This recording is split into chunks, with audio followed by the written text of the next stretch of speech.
বাগদেবীর আরাধনা। এই দিন সরস্বতী পুজোর সঙ্গে বসন্ত পঞ্চমী পালিত হয়।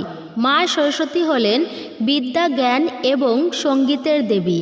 বৈদিক দেবী সরস্বতী, তার 4 হাতে, এক হাতে থাকে পুস্তক অর্থাৎ বই, জপমালা, জলের পাত্র ও বীণা।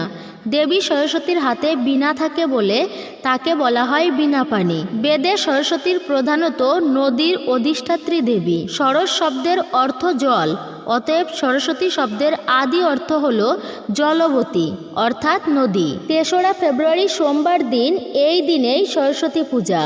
সরস্বতী পূজার দিনে ভুলেও কাউকে দেবেন না এই 5টি জিনিস, তাহলে আপনার জীবনে চরম দুর্ভাগ্য নেমে আসবে। অশান্তি ও অর্থকষ্টে ভুগতে হবে সারাটি বছর।